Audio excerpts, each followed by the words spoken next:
Assalamualaikum warahmatullahi wabarakatuh. Sebuah legenda dari kota Semarang yang berjudul Asal Usul Kali Banteng.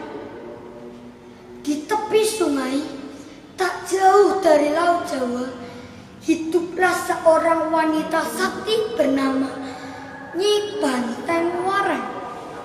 Ia tinggal di gubuk yang sangat sederhana bersama anak lelaki satu-satunya yang sangat ia sayangi. Sehari-hari, Nyi Banteng pergi bertani dan sesekali menangkap ikan di laut. Berkat kesaktiannya, ia dapat merubah tanah yang dulunya tandus menjadi lahan yang sangat subur. Selain itu, ia juga dapat menangkap ikan sebanyak yang ia mau, sehingga mereka berdua tak pernah kekurangan makanan. Untuk menyenangkan hati putra sematawayangnya, Nyi Banteng seringkali mengajaknya pergi ke laut. Di sana, mereka menikmati keindahan alam saat matahari terbit dan juga terbenam. Sesekali, Nyi Banteng membiarkan anak lelakinya untuk bermain dan juga mandi di laut. Waktu terus berlalu. Anak Nyi Banteng telah tumbuh dewasa. Kecintaannya kepada laut semakin bertambah. Hampir setiap hari, anak Nyi Banteng selalu bermain dan juga mandi di laut. Hingga suatu hari, anak Nyi Banteng bercerita bahwa ia baru saja bertemu kakek berjubah putih dan jenggotnya panjang. Kakek tersebut ingin mengajaknya pergi. Nyi Banteng pun merasa cemas. Ia lalu memutuskan untuk bertapa. Duh Gusti, lindungilah anakku Gusti. Pada hari ke-10-nya bertapa, ia mendengar suara tanpa ujung. Nyai, carilah sebuah jangkar besar di sudut gubukmu.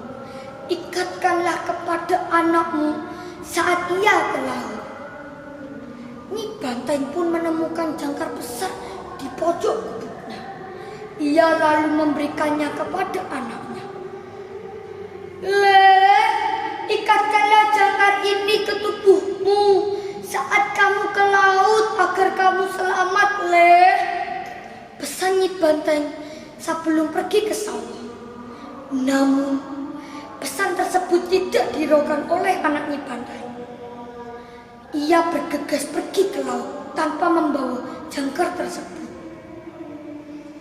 Hari itu, cuaca di laut sungguh berbeda. Langit hitam pekat, angin bertiup kencang, badai tiba-tiba datang.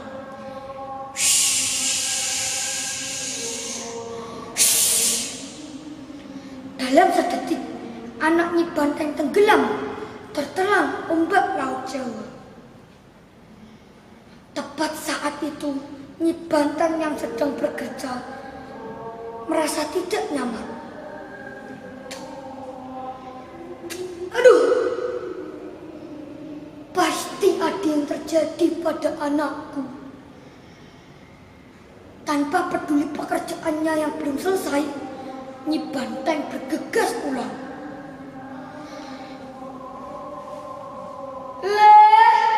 Simbo pulang, kamu di mana? Nyi Banteng merasa cemas karena tak menemukan anaknya.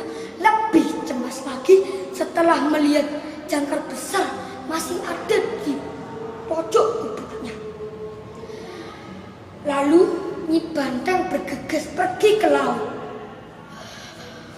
Gusti, selamatkan anakku loh Gusti. Namun takdir berkata lain. Anak Nyi Banteng telah tidak ada. Nyi Banteng berharap Air laut yang tenang mengembalikan tubuh anaknya. Namun hanya semilir angin dan suara anaknya yang terdengar. "Mbok, maafkan aku karena tak mengikuti nasihatmu, Mbok." Nyi Banteng merasa tertunduk. Kesedihan yang mendalam begitu ia rasakan, hingga akhirnya ia meninggal di dalam gubuknya yang sederhana. Sejak saat itu, daerah itu dinamakan Kali Banteng. Demikian cerita saya. Wassalamualaikum warahmatullahi